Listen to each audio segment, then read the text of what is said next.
5 வருஷத்துக்கு முன்னாடி காணாம போன ஹஸ்பண்ட சடனா பார்த்ததுமே வசதாவுக்கு பயங்கரமா ஷாக் ஆயிடுது. போலீஸ் உங்க டெரரிஸ்ட்னு சொல்லிருக்காங்க, அவங்க கூட பேசினா எங்களையுமே அரெஸ்ட் பண்ணிடுவாங்க, இதனால நம்ம பையனோட லைஃப்மே போய்டும் அப்படின்றத சொல்றா. போலீஸ் சொன்னதை நீ நம்பிட்டியா? என் பக்கம் நாயத்தை உனக்கு கேட்கவே தோணலையா அப்படின்னு சொல்லிட்டு நடந்த விஷயத்த சொல்ல ஆரம்பிக்கிறான். நான் அந்த 4 அமெரிக்கன் ஜெர்னலிஸ்ட் கூட்டிட்டு காட்டுக்குள்ள போனேன். அப்பதான் வந்து எங்க டெரரிஸ்ட் புடிச்சு கூட்டு போயிட்டாங்க. அங்க இருக்க டெரரிஸ்ட் என்ன கம்பல் பண்ணி ஷூட் பண்ண வச்சு அதை வீடியோ எடுத்து போலீஸ்க்கு சென்ட் பண்ணிட்டாங்க. அதுக்கப்புறம் என்ன ரூம்ல போட்டு அடிச்சு பயங்கரமா என்ன கொடுமை பண்ணாங்கன்றத சொல்றான். நான் உயிரோட இருக்கிறதுக்கான காரணமே நீ கடவுள் கிட்ட எனக்காக வேண்டி இருப்பேன்னு எனக்கு தெரியும், அதனால தான் இப்போ உயிரோட நல்லா இருக்கன்றத சொல்றான். ஹரியுமே வசதா கிட்ட நீ ஒரு கார் அரேஞ்ச் பண்ணு, நம்ம இங்க இருந்து தூரமா எங்கயாவது போயிடலாம்னு சொல்லிட்டு இருக்கான். அந்த நேரம் பார்த்து வசதாவோட போன் அடிக்குது. இந்த நேரத்துல உனக்கு யாரு கால் பண்றாங்க அப்படின்னு சொல்லிட்டு அந்த போன் எடுத்து பார்த்து யாரு அப்படின்னு சொல்லிட்டு கேட்கறான். அவர் நான் வேலை பார்க்குற கம்பெனியோட ஓனர், அவர்கிட்ட நான் வேலை பார்த்துட்டு இருக்கேன், அவர் என்ன கல்யாணம் பண்ணிக்கிறேன்னு சொல்லியிருக்காருன்றத சொல்றான். இதை கேட்கற ஹரியுமே பயங்கரமா டென்ஷன் ஆகி அந்த போனை தூக்கி போட்டு உடைச்சிட்டான். காணாம போய் 5 வருஷம் தான் ஆகுது, அதுக்குள்ள நீ வேற ஒருத்தனை தேடிக்கிட்டே ஞாபகம் உன்னை தடுக்கலையா அப்படின்னு சொல்லிட்டு கேட்கற வசதாவுமே இப்ப பயங்கரமா அழுதுட்டு நீங்க எனக்கு அப்படி என்ன பண்ணிருக்கீங்க, கல்யாணம் கொஞ்ச நாளே எனக்கு விருப்பமே இல்லாம என் கையில பச்சை குத்தி விட்டீங்க, பிறந்த 1 வருஷத்துல நீங்க காணாம போயிட்டீங்க அப்படின்றத சொல்லி பயங்கரமா அழறா. போலீஸ் கிட்ட போயிட்டு நடந்த உண்மையை சொல்லி இந்த கேஸ் நம்ம கோர்ட்டுக்கு எடுத்துட்டு போலாம், எந்த தப்பும் பண்ணலன்னு நம்ம ப்ரூவ் பண்ணியே ஆகணும், அதுதான் நம்ம பையனோட லைஃபுக்குமே நல்லது அப்படின்றத சொல்றா. இதை கேட்கற பயங்கரமா நடிக்கிறியே, எல்லாத்தையும் பண்ணிட்டு இப்ப நம்ம பையனுக்காக தான் எல்லாத்தையும் பண்ணன்னு சொல்லி நடிக்கிறியா? ஹரியுமே வசதா கிட்ட நீங்க 2 பேரும் ஒண்ணா இருந்தீங்களா அப்படின்னு சொல்லி கேட்கறான். அதுக்கு வசதா நான் அவரை ரொம்ப லவ் பண்றேன்றத சொல்றா. அவனும் இப்ப கோவத்துல வீட்டை விட்டு வெளியே வந்துடுறான். அவனை பாக்குற போலீஸ்மே அவன் டெரரிஸ்ட் தெரிஞ்சிருக்கோன்றதால இப்ப அவனை அரெஸ்ட் பண்ணி ஜெயிலுக்கு கூட்டு போயிடுறாங்க. வசதாவுமே இப்ப ஆரோ கிட்ட போயிட்டு என் ஹஸ்பண்ட் எந்த தப்புமே பண்ணல, அவர் எப்படியாச்சும் காப்பாத்தணும்னு சொல்லிட்டு இப்ப கெஞ்சி பயங்கரமா அழ ஆரம்பிச்சிட்டு ஹரியை வெளியே கொண்டு வரணுன்றதுக்காக இப்போ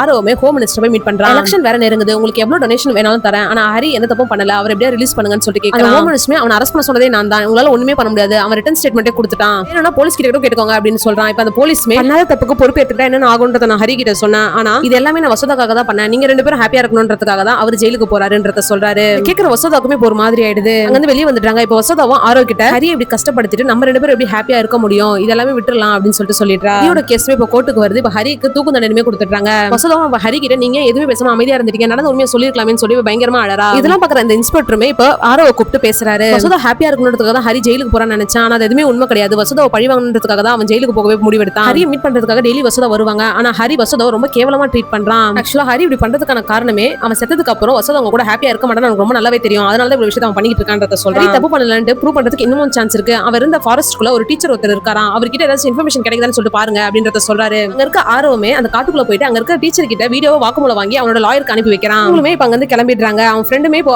ஆரோ கிட்ட இன்னசென்ட் நீ ப்ரூவ் பண்ணிடுவ, ஆனா உள்ள உன்னை விட்டு போயிடுவேன்னு சொல்லி கேட்கறான். என்கிட்ட இவ்வளவு காசு இருந்தா என்னால ஹாப்பியா இருக்க முடியல, வசதா என் லைஃப்ல வந்ததுக்கு அப்புறம் நான் ஹாப்பியா இருக்கேன், இன்னைக்கு என்னைக்காவது நாங்க சேருவோம் அப்படின்னு சொல்லிட்டு இருக்கான். ஒரு பூவோட வாசனை வந்து காரை நிறுத்திட்டு அந்த காட்டுக்குள்ள போய் பாக்குறாரு. பார்த்தா வசதாவை ஃபர்ஸ்ட் டைம் மீட் பண்றப்ப வசதோட கையில ஒரு பூ வச்சிருப்பா, அந்த பூவோட செடிகள் தான் அங்க நிறைய இருக்கு. பாக்குற ஆரோவும் அந்த போட்டோ எடுத்து வசதாக்கு சென்ட் பண்றான். ஆக்சுவலா அங்க கன்னிவெடி இருக்குன்னு சொல்லிட்டு ஒரு வார்னிங் போர்டு வச்சிருப்பாங்க, அதை பார்க்காம ஆரோவுமே அந்த கன்னிவெடி மேல காலை வச்சிட்டான்.